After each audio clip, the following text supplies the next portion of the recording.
Welcome to the Equestrian Edge, the podcast where women of the West shine and saddle smart fitness reigns. I'm Brandy Bratton, your host and founder of Equestrian Edge Fitness. As a proud member of a third-generation equestrian legacy, RH Ranch and Equine Services, I strive to honor my family's dedication to this incredible lifestyle. Each episode features inspiring stories from trailblazing cowgirls who have triumphed over challenges with astounding grit and grace. We'll jump into their personal journeys within the rich tapestry of Western culture. Additionally, I'll have them share insights gathered from our individual sessions conducted through my specialized fitness program, Equestrian Edge Fitness, designed specifically for equestrians. Whether you're an accomplished rider or just taking your first steps into the Western world, there's something here for everyone. So join us as we aim to elevate your physical health and emotional resilience on your journey towards excellence in the equestrian and Western lifestyle. Get the edge. Luck would have it that I'm sitting here today spotlighting our special guest who embraces the ranch life. Maggie, I want to thank you for joining me here today from your home turf, which happens to be where? I'm in Rand, Colorado. So you're having quite the winter there? Oh yeah, we've had a lot more snow than normal, that's for sure. Well, I know that you embody the spirit of the Western lifestyle, and I do want to get into all of that. But first, would you talk to me a little bit about what it was like going to your grandparents' farm over the summers? Yeah, so I grew up a lot in cities kind of all over the U.S. But my favorite time of year was definitely summers because I got to go. My grandparents have a farm. It's now my uncles, but have a farm in Missouri for all the natives, and it was alfalfa and hay and cows. No horses, unfortunately, despite all my begging. But no, it was just great to get to go and experience, life as a real farm kid. I got the shortened version, but it really impacted where I got to today for sure. And you could kind of almost say probably that because you desired that kind of lifestyle and it was only a small part of your life at a small time of every year, you manifested your adult life with the ranch life. So now you've got the hay, the cattle, the horses, all of it. Yeah, I think it's easy to say I want that, but the truth is, a lot of things you can make happen for yourself if you want them bad enough, right? um, it's just about taking action to get towards those goals. And aside from all of that, you're a writer and a marketer, right? Yeah, copywriting, email marketing, SEO. So all the computer stuff, kind of the opposite end of the spectrum from the outdoors world, right? Sitting at a desk rather than getting out and being active. Well, with being in the location that you're at and there on the ranch, what is the most challenging aspect of your work? Yeah, well, we are very remote. If you look Rand up, I think it says population of 4 right now, but that changes year to year. So I think the biggest part is, I'm a mom and I'm a wife, and they're the center of my universe for sure. So it's carving out the time. It's there's no childcare out here. The nearest town is 35 minutes away, so uh, definitely scheduling things is the hardest part, I would say, and fitting everything into the day, right? Like because I'm also helping my husband on the ranch with fencing and cleaning and haying, and depending on the season, that's coming up real quick here. Yes, it is. So it should have already been here, but we've been slacking. So, but yeah, definitely fitting everything into the day is hard. And from one season to another, is there a busier time of the year that makes it that much harder? Is there a slowdown time? Yeah, the winter is usually the slowdown time. It really depends on how much snow we get and how windy it is, because you can not get any snow overnight. But if the wind's blowing, you gotta clear the driveway of all the drifts and everything. Our driveway is almost a mile long. Yeah, so this kind of makes it a busier time of the year for you as far as your copywriting and that goes then? Yeah, definitely. Especially with holiday seasons. Uh, those are big marketing seasons. So I try and I try and stay really busy throughout, probably from October through May, which is even still pushing it, and then I kind of slow down on how much copywriting work I'm willing to take on for those summer months, because you got irrigating, you got haying, you got hauling, you got cows, and it's a lot.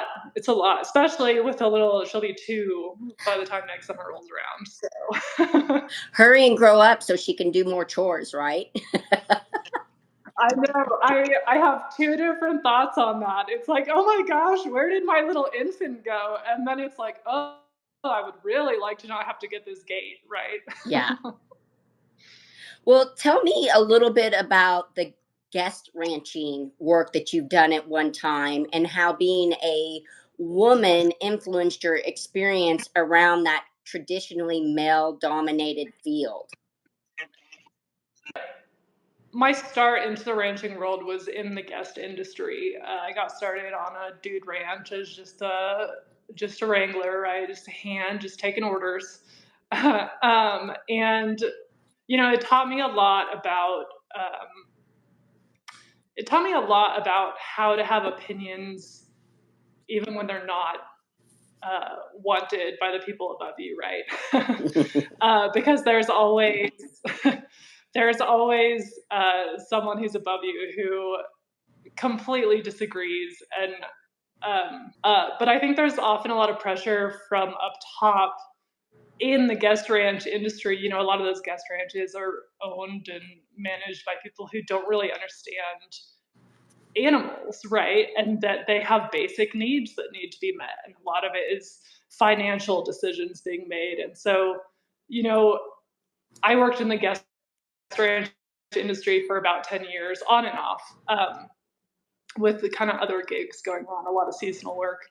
Um, but it really taught me how to stand my ground when it came to working for people who just didn't understand what needed to happen, right?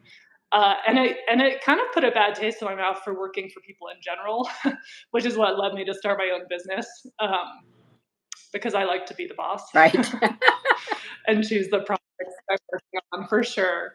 But I think a lot of my coworkers were female. So I wouldn't say it's male dominated, but I did have a lot of male bosses who seemed to gravitate toward that role of telling young women what to do somehow. And I'm not saying this is the ranching industry in total. I have a small slice of it, right? But I definitely,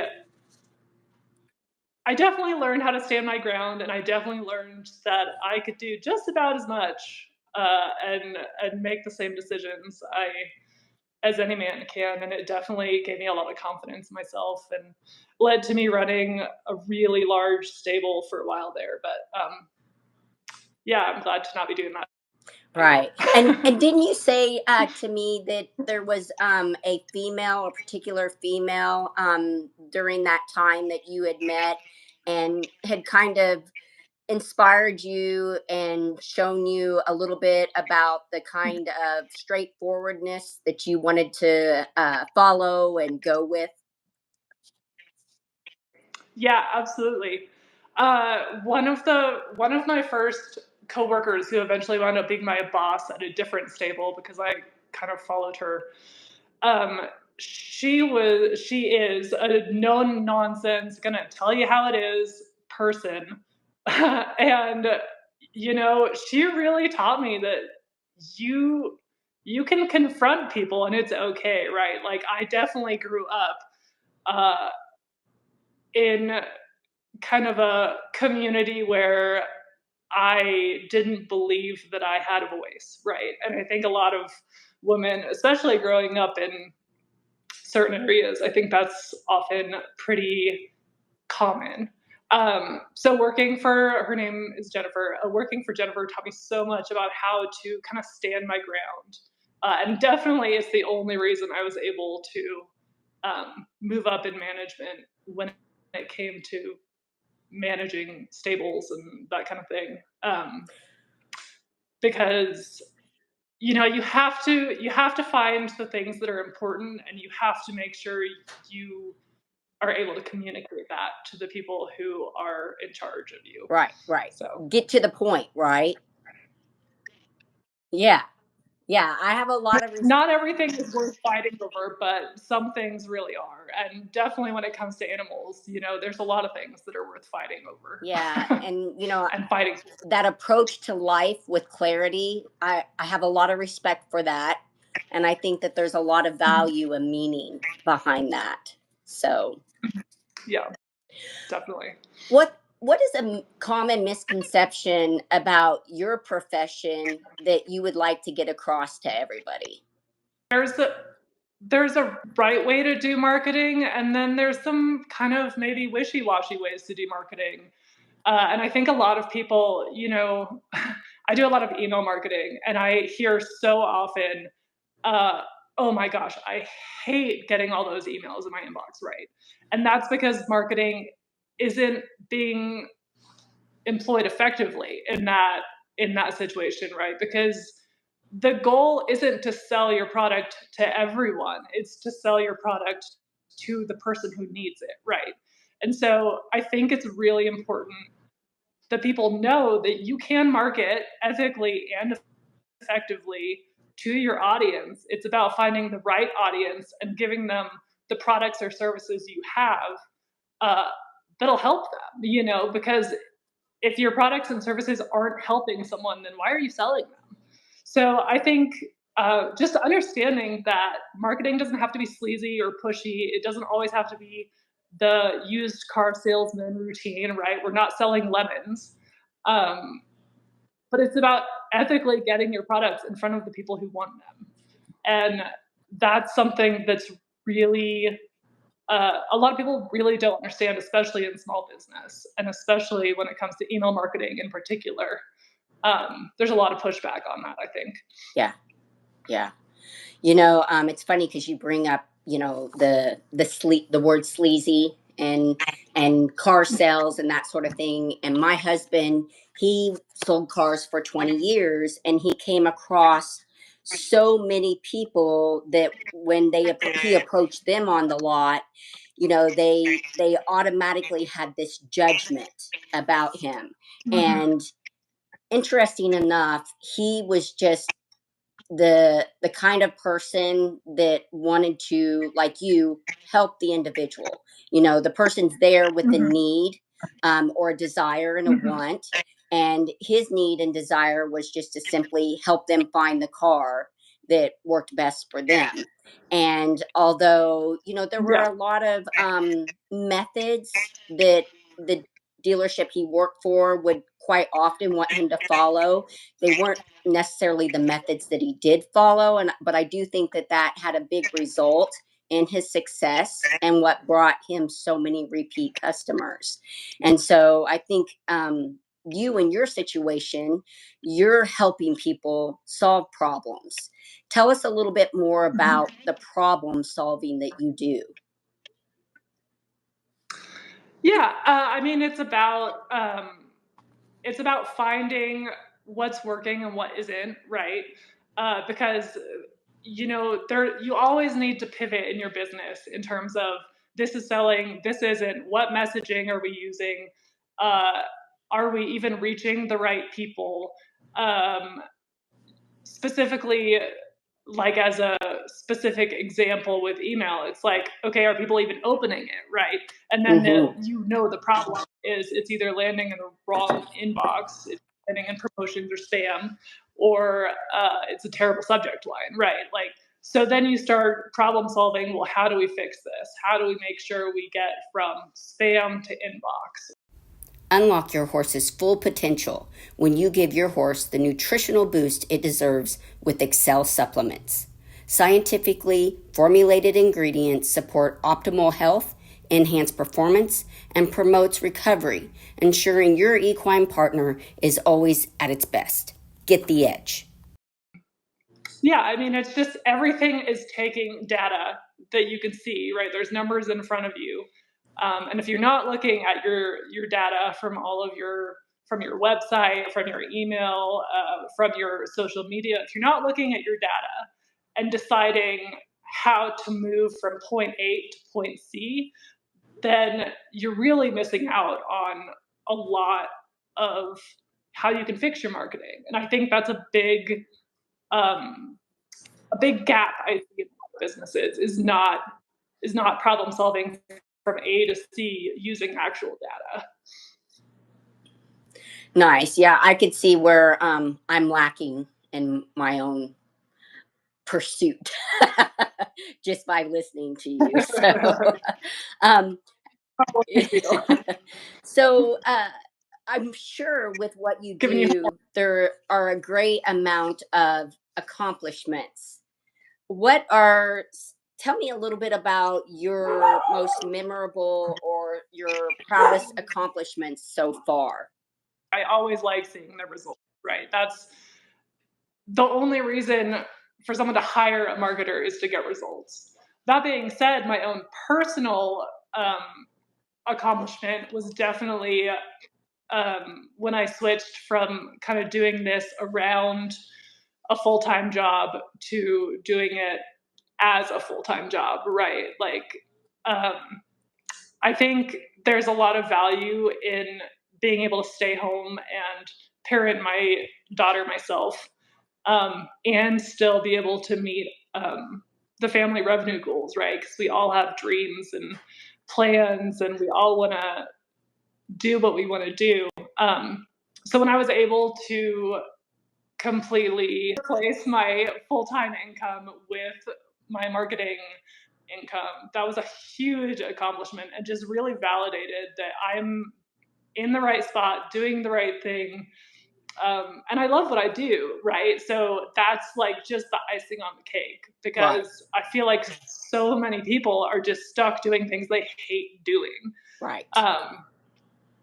So I'm extremely blessed to be where I'm at right now, for sure. Yes. And the thing is, it takes guts, it takes courage, it takes all of that to be able to start up a business. So like I said, that takes a lot of grit and courage. Where do you think that comes from within you? Where does that grit and that courage and that belief come from within you? You know, I told you I grew up kind of all over the place. And so like constantly throughout childhood, I was moving to new places, I was meeting new people, I was having to completely start over, which is a big deal when you're a kid, right? Like you don't have that resilience built into you. And then I just kept going with that. When I graduated college, I was like, I don't want to stay where I am. So I moved all the way across the states again, just to go live with a friend and start over. And each time I move, and each time I start a new job, I did a lot of seasonal jobs. I get a little bit stronger in my self-confidence, for sure. And I also, working for a lot of the people I worked for just really put a hugely bad taste in my mouth, because I didn't agree with a lot of them in terms of how things should be done. and then when I got fired at one point, and I realized, wow, I can't count. And it was a place that I was living, right? I was given 5 days to get off the property, and have been living there for 2 years, right? It was a big deal. And so that just flipped a switch in me. Like, I need to set up my life to where I'm not reliant on a company. I'm not reliant on someone who's just on a whim going to decide they don't need me anymore, right? And like, yes, I still have clients, but they're people I enjoy working with and choose to work with and share values with, right? So there's just a huge difference in terms of, I'm willing to take the risk on myself way more than I'm willing to take the risk on another person at this point. And that's definitely something that just every new experience has just taken me further down that path. Nice. Yeah. And, as scary as it probably was to have gotten fired, I'm sure that door and having that door close on you just simply offered a new opportunity, a better opportunity, a new door that opened up and gave you something better. Yeah. And it was a company that I was miserable at, right? And I already had plans to leave. So uh, it was definitely, it was a huge life lesson. And I was blessed in that I had kind of already been working on lining something else up. I love the fearlessness that you were able to show, and the perseverance and the strength and willingness to push forward. How do you see the role of women in the Western industry evolving? Yeah, I think it is evolving, and I think it's also staying the same at the same time, which is kind of a weird answer, I guess. But I see a lot more people, a lot more women in management positions, or maybe I'm just looking more. I don't know.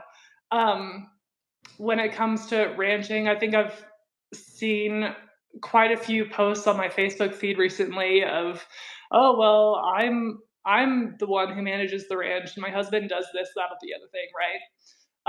So like, this is all anecdotal, but I also think that there's a lot of women who are supporting their husbands in marketing, right? Uh, and then that's leading on to even bigger opportunities. So they start out marketing ranching or beef or whatever, and then they realize, oh, I can go further than just marketing our own business, So I think that's pretty cool. I've seen a lot more of those kinds of, again, anecdotal posts on Facebook. Right, right. I live in the middle of nowhere, so I'm not talking to a lot of people on a regular basis. um, no, but I also think, like, as great as growth for women is, I also think it's important to remember how important our role is in the home, right?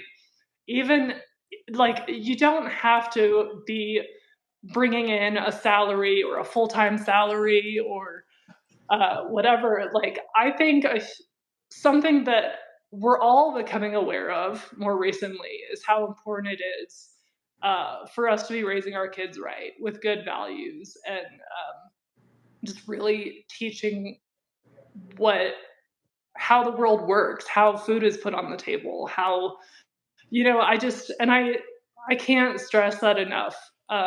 My, while my greatest accomplishment for myself was replacing my full-time income, I don't think that should be everyone's goal, right? I think you make your goal what's most important for you and your family.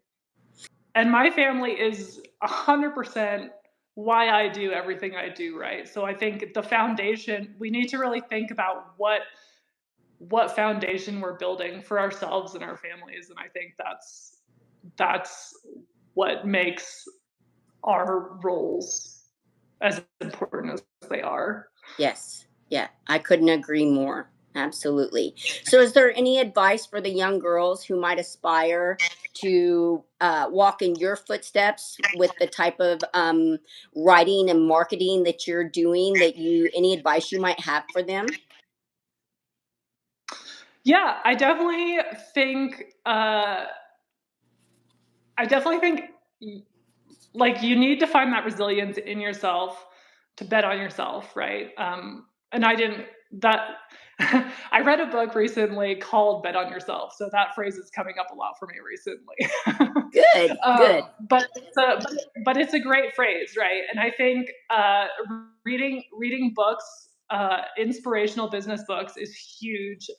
Just pouring into yourself as much in terms of what you need, right? Whatever you need to keep going, you need to remember to put that in, pour that into yourself as well. So it's easy to say, oh, take this course or that course, or get on this job platform or whatever, right? But I think it's important to remember we're all different. Um, so really getting clear on what is it I need to succeed, and then doing it, right? That's the hard part, because a lot of times inaction can really just stop us before we even get started. So starting out with a vague plan is fine as long as you keep moving forward towards that plan every day. I like how you brought up, resources with reading material and that sort of thing. And I guess where I'm kind of going with this is the fitness and the Yeah. educating and the information that comes with, you know, our health and Mhm. finding a way to get the results that we're looking for. And a lot of times, that requires some additional help, some Mhm. additional guidance. And with you having an extensive background, is it college that you performed sports in? Yeah, I was a rower for 4 years in college. A very strong athlete. And I listen to you, I listen to what you're describing as far as like your character and your values and the things that you've gone on and accomplished for yourself career wise. And Mhm. I believe that, sports, regardless of whatever age we venture into them, they have a way of teaching us and creating skills, those strengthening skills within us, and create some determination. It definitely instills discipline and teaches us Mhm. how to plan and how to work hard for the things that we want. And the other day, you and me got together and did a fitness session, and that required some discipline, commitment, and a little bit of hard work. So, kind of talk to me a little bit about what it's like to kind of go back into that fitness realm. You're a mother now, you've had a child, and so you haven't had time for any of that.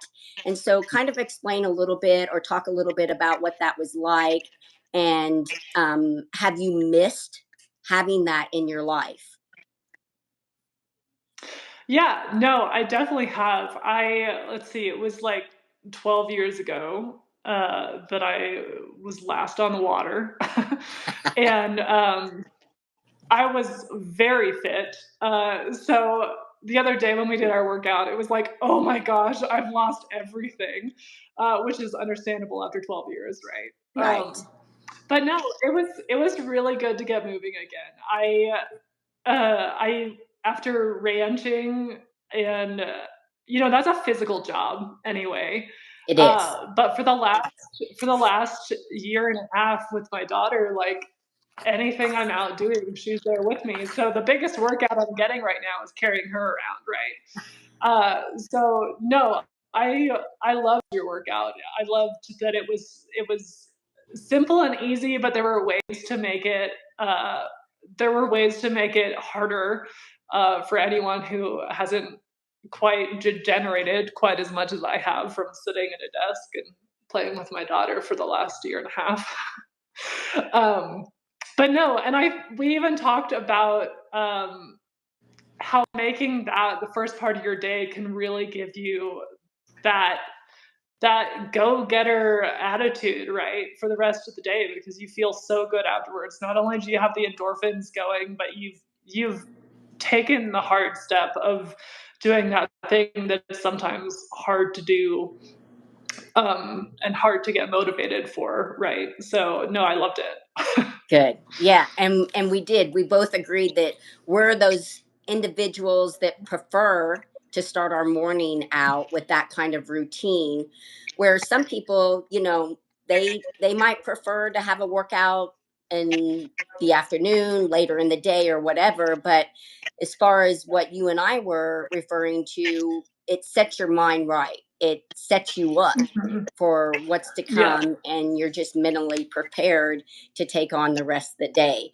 But with what I'm trying to share and provide for people is it's simple. It's 20 minutes, and if we can implement that 20 minutes every day or every other day, or just even 3 times a week, it's going to be effective, and it's definitely going to make a difference. And you know I think that for not just equestrian riders, but even ranchers and that sort of thing, one of the challenges is, especially as we start to get older, core strength. We start to lose core strength. We start to lose our endurance or stamina.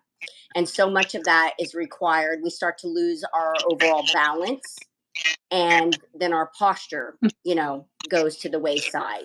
Yeah. So just something that can be as short as 20 minutes, like I said, every other day, 3 times a week or whatever, is certainly going to be very, very effective. So I'm super glad that you participated in that with me and that you enjoyed it. And I do hope that it's going to be something that you find beneficial and that you can continue to implement in. Yeah, and just one more thought I had while you were talking, is, my goal this winter is to get back on a horse, right? And I definitely felt your workout more than probably most would, just because of how inactive I've been recently. But it was in all the right places, right? Like my core for sure, my legs, and I'm just thinking, oh my gosh, if I hurt this bad, I better get going on these workouts, because otherwise it is not going to be fun getting off a horse. No, and you do bring up a very valuable point, because it was recently that I got invited to an all day event and basically on our horses for 8 hours. And I hadn't done that myself in years, to be sitting in a saddle for that durational or that long of an amount of time. And so I gave great gratitude to the fact that I'm so committed to working out, and knew that because the next day I thought I would be sore, but I wasn't sore at all. And I really contribute that to the working out that I do. So it does make a big difference for sure. Definitely. Yeah.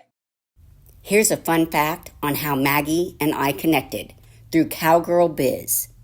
Join a thriving community of like-minded entrepreneurs who share your passion for the Western lifestyle. Through networking opportunities and collaborative events, you'll foster relationships that can lead to partners, mentorships, and lasting friendships in the industry. Find Cowgirl Biz on Facebook or cowgirlbiz.com. Okay, so I have another question. So tell me a little bit about what you think the most important lesson that the Western lifestyle has taught you. Yeah, I think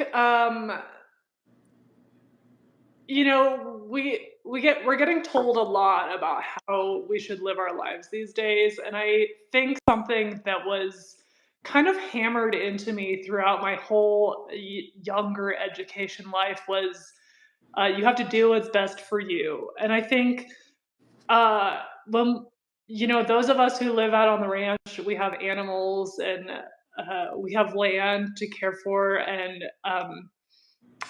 I think it's important that if I instill anything into my daughter, obviously I want to instill a lot, but if I can teach her anything, it's that, regardless of what the world tells you, it's not all about you. It's not all about making everything go your way, right? It's important to think about the people and the animals around us and make sure that even if we're making decisions to further ourselves along life's path, we also need to think about others. And I think that's getting hugely lost, especially in the school system these days. So I think if there's one thing that's really striking a chord as a mom right now, that I learned that I wish I would have thought about a lot sooner, it's definitely, we need to be thinking about our fellow cowgirls. We need to be thinking about, And how much our actions hold weight. mhm, Yeah. mhm. Yep, definitely. Everything we do affects other Yeah. people. And being more mindful, So, how do you think that your Yeah. work is contributing to preserving and promoting our Western culture? Yeah, I like to choose the clients who I really believe in their products and services, because I like to promote things that I believe in myself, right? And a lot of Sure. that has to do with outdoors industry. Um, so if I can help a company get their Western or their outdoor products out to the people that really need them, so I think just being able to make sure that I choose companies to work with that I really believe in what they're providing. Um, that right now, that's my biggest contribution, I would say. I love that. And I just feel like with your line of work, you're at a place where you can really show expression and the freedom of expression. Um, and I Mhm. think that as a mother, your daughter is very, very fortunate and very lucky because you're going to show her how to always be in the pursuit of her own personal happiness, but in a way too that will never hurt anybody. Again, it kind of Mhm. comes back to teaching our children, and like you're saying, that our actions hold weight. And so I'm Mhm. super excited for what you bring and for the motherhood that's ahead for you and the journey that's ahead for your child. I love how you showcase values. How can people get in touch with you? Yeah, I have a website. I'm also on Facebook, Maggie Schlegel. I think I have a Facebook page, but I haven't really done anything with it. But Instagram is good. Maggie Writes Copy, or it might be M Writes Copy, or Maggie at MaggieWritesCopy.com. I answer emails religiously. All right. Good. It was great It talking to was you. great talking to you. Thanks so much for joining me, and I look forward to sharing more with you in the future. Thank you for joining us for today's episode. We hope you found inspiration in this incredible story from another one of our trailblazing women of the West and learned about the transformative power of Equestrian Edge Fitness. Stay tuned for more empowering narratives and take a step towards your own adventure today. Get the edge.